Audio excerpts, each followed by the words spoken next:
Okay, I'm here with Jim Horn. He is the occupational therapist or the lead occupational therapist here at Hope and Belief. And he's going to tell us a little bit about Brady, the child that you saw just a minute ago on the platform swing. So, Jim, take it away. Tell us all about Brady. So I started with Brady 3.5 years ago or so.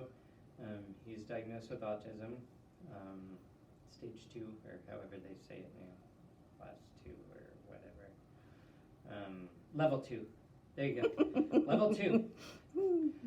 So he's pretty verbal and he can do a lot of things, but he likes to chain. So that means when he sees somebody, he's going to equate them with something. Whether it be something they did together or some music that they heard while they were together or something.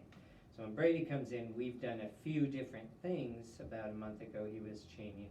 He wanted to run down the tunnels like they did on Thanksgiving football and wanted me to go boom, boom, like the fireworks were going off and stuff. So we did that, and I'll let him go with that for a little while, and then I cut him from it.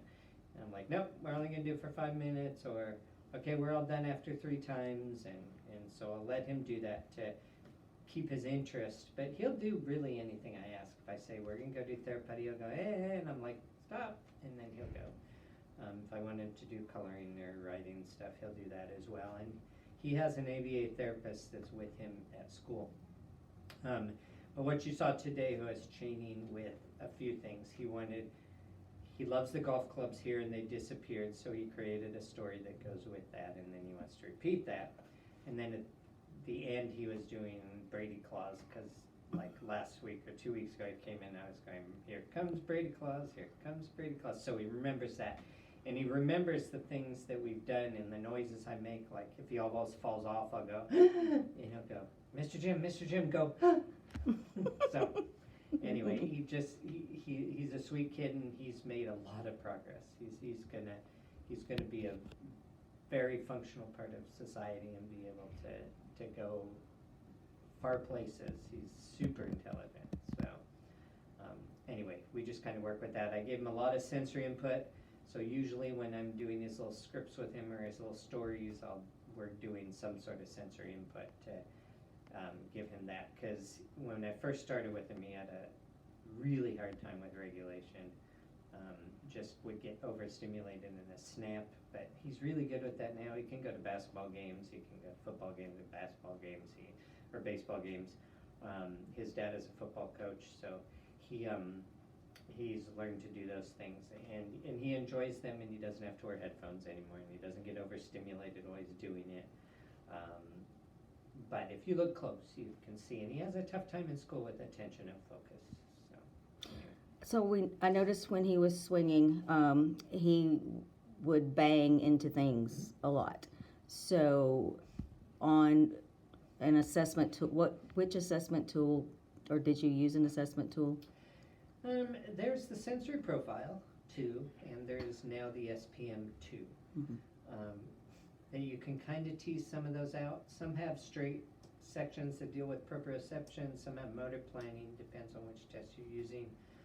I've been doing this for 30 years, so really I can take your kid in the gym and see what they're doing. But he's definitely a seeker, and he seeks out proprioceptive input, and he seeks out vestibular input.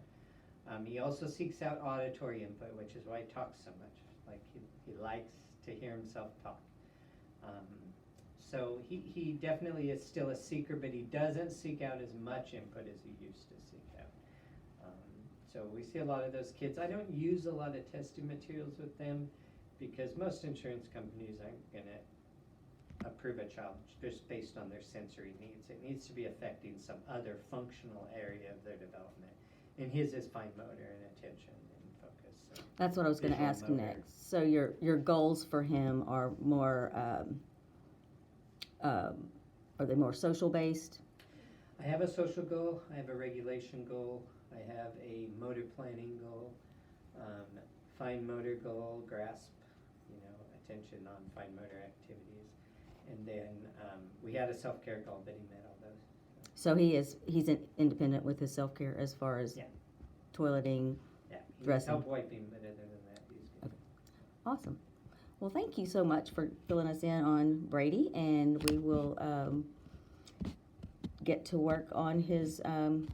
What I'll have the students do now is should have already probably written their ideas, and they will look to see if what they wrote matches what you said. Cool. Awesome. Thank you, Yep. Mr. Jim.